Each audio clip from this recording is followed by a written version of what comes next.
벌써 마지막 영상이네요.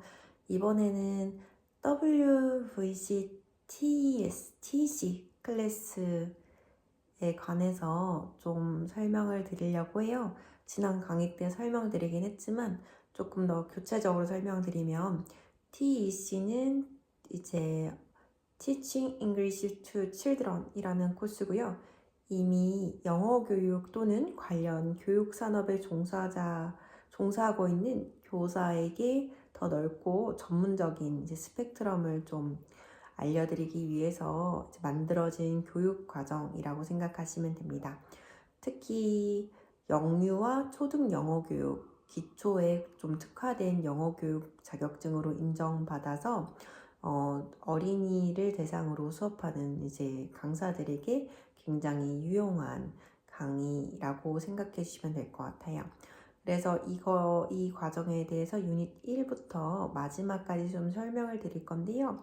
유닛 1에서는 이제 어린 학습자들의 발달 단계를 정확하게 배워서 좀 더 좋은 양질의 교육을 줄 수 있게끔 이제 해주는 이제 유닛이었고요. 유닛 2에서는 어린 학습자들이 아이들이 어떤 발달 단계를 거치는지에 대해서 좀 자세하게 배웠습니다.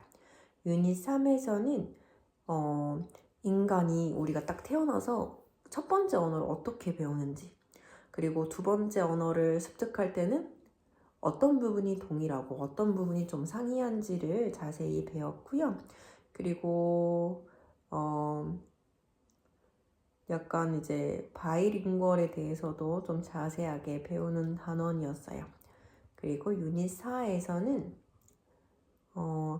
동기부여, 사실 동기부여해주는 게 아이들에겐 되게 보다 더 중요하다라는 생각이 항상 교육할 때마다 드는데요.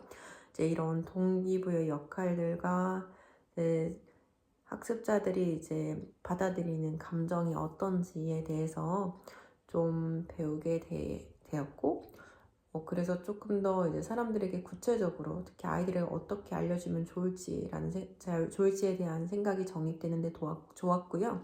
그리고 모듈 5에서는 일반적으로 이제 가르치는 방법과 접근법에 대해서 테스트처럼 한 번 더 배우게 됩니다. 그래서 언어 교육을 위한 최고 적절한 방법이 뭘까? 왜 그런지에 대해서도 좀 적절하게 배울 수 있었어요. 그리고 모듈 6에서는 말하기와 가르치기를 좀 구체적으로 배웠고요. 듣기와 말하기, 가르치기에 대해서 세 가지에 대해서 배웠고요.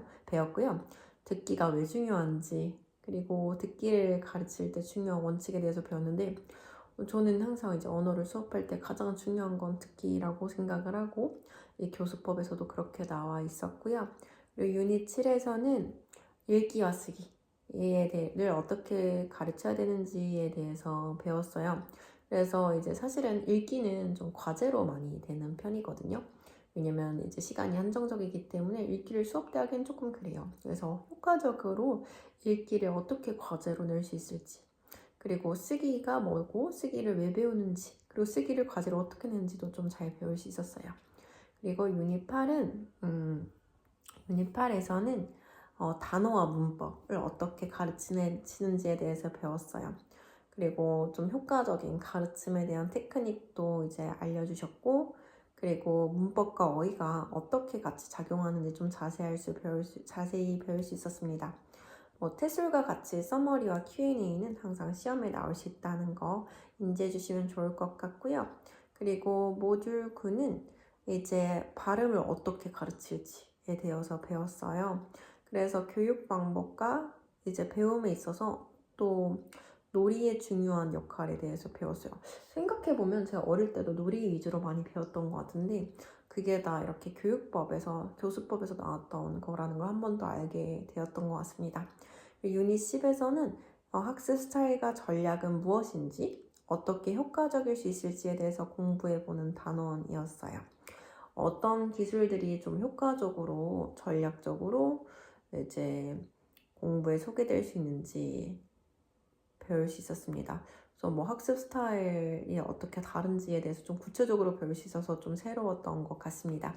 모듈 11에서는 부모와의 관계 형성 및 그리고 문화 간 인식 개선에 대해서 좀 배웠어요. 아무래도 이제 외국인들한테 수업을 하는 거다 보니까 문화적인 부분이 이제 영향을 끼칠 수밖에 없는 것 같아요.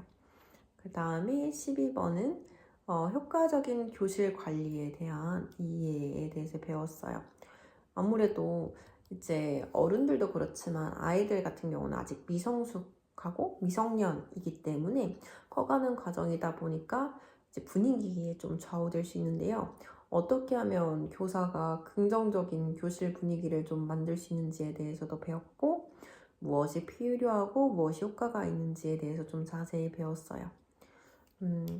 그리고 유닛 13, 그러니까 모듈 13에서는 뭘 배웠냐면 언어학습 및 효과적인 수업 계획을 위해 자료와 기술을 사용하는 법에 대해서 되게 구체적으로 알려주셨어요. 강의 계획서에는 이제 뭘 넣어야 되는지, 어떠한 목적을 가지고 있는지에 대해서 배울 수 있었고요. 그리고 기술 및 컴퓨터가 좀 지원하는 학습. 사실 뭐 요즘 이제는 교육에서 컴퓨터가 빠질 수 없잖아요. 이렇게 컴퓨터나 새로운 기술을 사용했을 때의 장점에 대해서 배울 수 있었습니다. 그리고 마지막으로 유닛 14에서는 평가를 학습 도구로 사용하는 법에 대해서 배웠어요. 그래서 평가가 중요하긴 하지만 가장 맨 마지막에 있다는 점은 아무래도 이제 학습에 있어서는 좀 모든 것을 다 학습하고, 그러니까 이제 선생님으로서도 다른 파트를 다 배우고 마지막으로 좀 마무리하는 느낌으로 배웠던 것 같고요. 그리고 이렇게 평가가 뭐고, 이제 평가란 결국에 이제 학습을 좀 돕기 위한 한 단계잖아요. 그래서 학습에서 어떤 역할을 하는지, 평가가 왜 중요한지, 어떻게 해야 되는지에 대해서 배울 수 있었어요. 그리고 아이에게 친숙한 평가는 무엇인지 공부하면서 이제 TEC 공부는 좀 마무리가 됐던 것 같습니다. 정말 뭐 이렇게 이제 테솔 장학생, WVC 테솔 장학생으로서의 이제 후기가 마무리됐는데요. 굉장히 보람찬 시간들이었던 것 같습니다. 혹시 시간이 되시는 분들이 있으시면 한번 이제 시간을 내서도 사실 들을만 하다고 생각이 되고요. 영어 교육이나 또는 영어 학습 또는 영어 통번역사로서 좀 다른 시각을 배우시고 싶으시다면 이 수업을 들어보시는 것도 굉장히 좋다라고 생각하고요. 저도 이참에 한 번 더 영상을 마무리하고 한 번 더 복습해 볼 생각입니다. 지금까지 들어주셔서 감사합니다.